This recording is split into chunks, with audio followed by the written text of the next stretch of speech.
દર્શક મિત્રો, હું જપન શાહ કાનમ એક્સપ્રેસ ન્યૂઝમાં આપનું સ્વાગત છે। જોઈએ આજના મુખ્ય અને મહત્વના સમાચાર।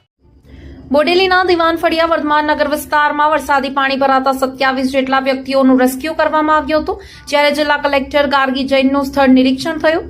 ભારેથી અતિભારે વરસાદની આગાહી મુજબ બોડેલીમાં સતત વરસી રહેલા ભારે વરસાદ વરસતા બપોરના 4 થી 6 કલાક દરમિયાન 101 મિલીમીટર એટલે કે 4 ઇંચ જેટલો વરસાદ ખાબકી જતા બોડેલી શહેરના દિવાન ફળિયા અને વર્ધમાન નગર વિસ્તારમાં પાણી ભરાવાની સ્થિતિ સર્જાઈ હતી અને લગભગ 27 જેટલા વ્યક્તિઓનું એનડીઆરએફની ટીમ દ્વારા રેસ્ક્યુ કરવામાં આવ્યું હતું।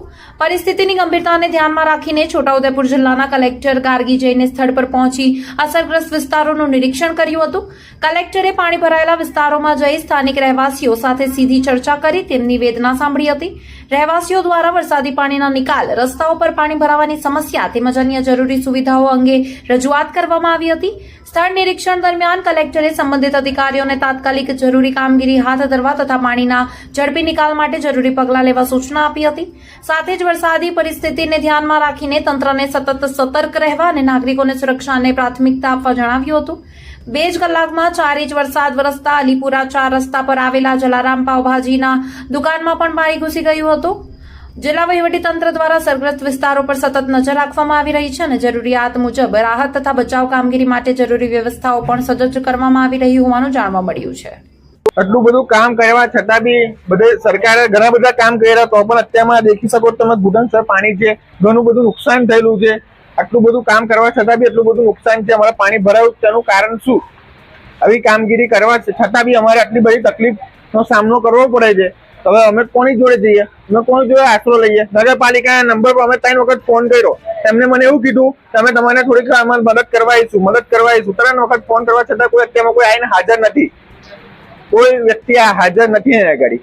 આ બધું નુકસાન થયું છે તો કોણ એમનું દર વર્ષે થાય છે, એવું નથી કે આ વર્ષે, દર વર્ષે આ નુકસાન થાય છે। આ વખતે ઘણા બધા કામો બી સારા કર્યા હતા, મને એવું હતું ને મને એવી આશા હતી કે આ વર્ષે સેજ બી પાણી નહીં ભરાય, તો એટલું બધું નુકસાન થયું તો આ બધું નુકસાનનો જવાબદાર કોણ રહેશે?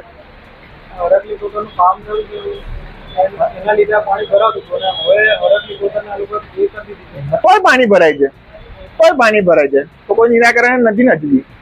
જે દર વર્ષે થાય છે એ વર્ષે સેમ પરિસ્થિતિ આજની તારીખની છે। અમને બહુ આશા હતી, અમે બહુ રાજી હતા કે આ વર્ષે અમારે ટેન્શન નથી, પણ આ વખતે બી એવી પરિસ્થિતિ જોવા મળી છે મને।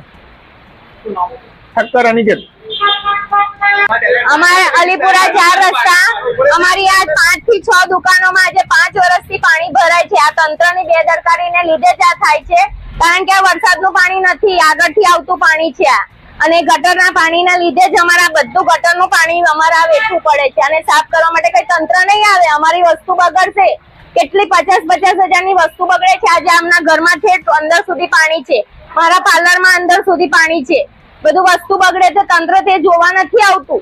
આજે 5 વર્ષથી પાણી ભરાય છે। પ્રજ્ઞા ભગત।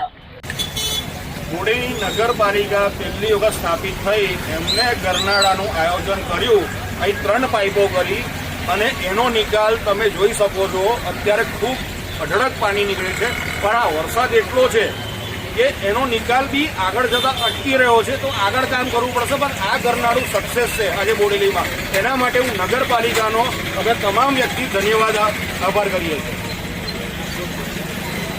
દિવાન ફળિયામાં અત્યારે પાણી ભરાયું છે, છોટાઉદેપુર જિલ્લા કલેક્ટર પણ આવી ગયા હતા અને લોકોને કાઢવા માટેની તજવીજ છે। તમારે શું કહેવું છે, કઈ પરિસ્થિતિ છે અત્યારે? અમારે એવું કહેવું છે કે પાણી તો સમસ્યા દર વર્ષે આવી રહે છે અને જે દેવજંતુ નારું નહીં બને જે બતાવ્યું હતું અને તે ફોટા પાણી જતા રહ્યા છે, દર વર્ષે આવે છે, ફોટા પાણી જતા નારાના તો ઉલ્લેખ કરતા નહીં એ લોકો, અને જે ભૂગરા નહીં નીકળે તો આ સમસ્યા રહેવાની। અને કલેક્ટર સાહેબ એ ખાલી દેખી ગયા છે, દર વર્ષે કલેક્ટર સાહેબ આવે છે, કશું કરનાર નહીં, ખાલી એટલું જ કહે છે ગૌચર જમીનો છે એ કરીશું અમે, પણ ગૌચર જમીનો પણ માણસો તો થઈ જાય છે, જાનવર થોડા રહે છે સાહેબ, બસ આવું જતા રહે છે, ફોટા પાણી જતા રહે છે અને કહે છે ગૌચર જમીન બસ જતા રહે છે, પછી કોઈ આવતું નહીં।